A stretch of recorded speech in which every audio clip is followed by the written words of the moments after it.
பெருமாள் அப்படின்னு சொன்னா பொதுவா நம்ம இன்றைய காலகட்டத்துல நாராயணன்னு வச்சுட்டு இருக்கோம்.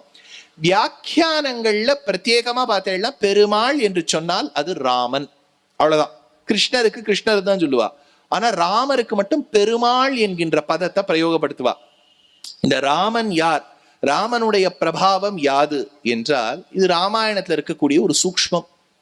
அவர் சர்வலோகேஸ்வரன் ஆஹா ஓஹோ அப்படின்லாம் நம்ம பார்க்கப்படாது. ஒரு மனிதனாக பார்ப்போமே ஆயின் நமக்கு ஒரு லெசன் இருக்கு. ராமனுக்கு தசரதர் ராஜ்யம் கொடுக்கிறேன்னார்.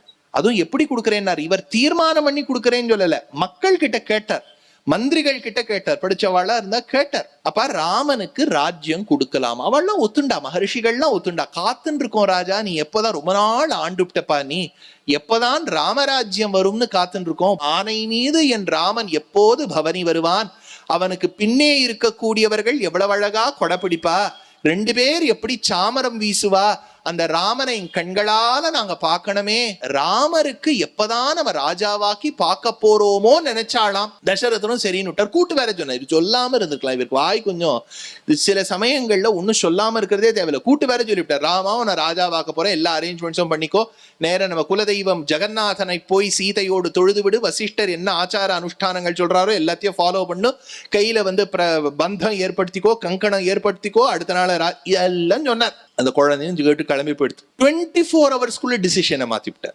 உடனே கூட்டுட்டு காட்டுக்கு போனார்.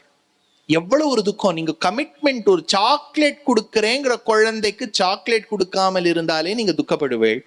ராஜ்யத்தை கொடுக்கிறேன், தகுதி உள்ளவனுக்கு கொடுக்கிறேன். ஏதோ ஒரு ரேஸ் பண்ணிவிட்டாங்கிறதுக்காக இவருக்கு அந்த பதவி கிடைக்கல, ஒரு நல்ல விஷயத்துக்காக இவருக்கு ஒரு பதவி கொடுக்கிறேன்னு சொன்ன போது அந்த குழந்தைக்கு மாத்தி சொன்னா அந்த குழந்தை எவ்வளவு துக்கப்பட்டிருக்கணும் படல. அது ராமர் அப்பா சொன்னபடி ஓகேன்னு கேட்டுட்டார். இது ஒரு பெரிய விஷயம். நமக்கு மாரல் என்னன்னா, life is not a formula. மேத்ஸ்ல 2+2=4, லைஃப்ல அப்படி இல்லை. படிச்சா நல்ல வேலை கிடைக்கும். அப்போ அந்த குழந்தை உடனே சொல்றது, நமக்கு தெரிஞ்சவா 2 பேர் இருக்காளே, ரொம்ப நாள் படிச்சா வேலை கிடைக்கலங்கிறது. அப்ப என்ன பண்றது, நீ படி, வேலை கிடைக்கிறது கிடைக்காதது நம்ம கையில இல்லை அப்படின்னு சொல்றோம் இல்லையா. அந்த மாதிரி தான் ராமர் எவ்வளவோ விதத்தில் கஷ்டப்பட்டார். ராமருடைய வாழ்க்கை நமக்கு இன்ஸ்பிரேஷனா இருக்கணும். ராமாயணத்தோட மாடல் என்னன்னா, ராமாயணத்தால நம்ம வாழ்க்கையை எப்படி இம்ப்ரூவ் பண்ணிக்கிறது. அப்படி ராமரை நினைச்சுட்டே நான் ஓழுன்னு அழுது, நீங்க அழுது ஒரு பிரயோஜனமும் இல்லை. நான் ராமாயணத்தால எப்படி பெட்டர் ஆவேன், இன்னைக்கு இது வரைக்கும் இப்படி இருந்திருக்கேன், சொல்றக்கூடிய நான் இப்படி இருந்திருக்கேன்.